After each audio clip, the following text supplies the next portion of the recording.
అట్లనే ప్రతిపక్షాలను చంపే ప్రయత్నం చేసిన వాళ్ళని, ప్రతిపక్ష నేతని, ఒక 4 తరాల ప్రధానమంత్రులు ఉన్నటువంటి రాహుల్ గాంధీని జైల్లో పెట్టే ప్రయత్నం చేసిన వాళ్ళని తీసుకుపోయి డైరెక్ట్ ముఖ్యమంత్రులనే జైల్లో పెట్టిండు. అరవింద్ కేజ్రీవాల్ ని, హేమంత్ సోరెన్ ని, ఇట్లా 20 ఏళ్ల కింద అరుంధతి రాయ్ ఏమో అన్నదని ఆమెను ఇప్పుడు జైల్లో పెట్టే ప్రయత్నం చేస్తున్నారు.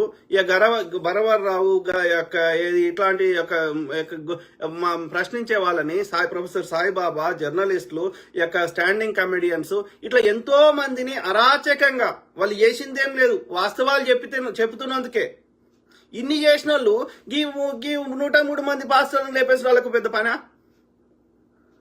అందుకంటే వాళ్ళు హిందుత్వం కాదు, దయచేసి హిందుత్వంగానే కాదు, వాళ్ళు ఈ సనాతన అధర్మానికి చెందిన బ్రాహ్మణ ముండా కొడుకులు. వాళ్ళు బ్రాహ్మణులు పైన ఉండాలి, సుప్రీమసీ కోసం వాళ్ళు పైన ఉండాలి, మిగతా వాళ్ళందరినీ బ్రహ్మ ఎందుకు పుట్టించిండు, బ్రహ్మ ముడ్డిలోకి వెళ్ళి అంటే వాళ్ళకు ఈ బ్రహ్మ ముక్కులకి వెళ్ళి వచ్చినానికి సేవ చేయడానికి మాత్రమే.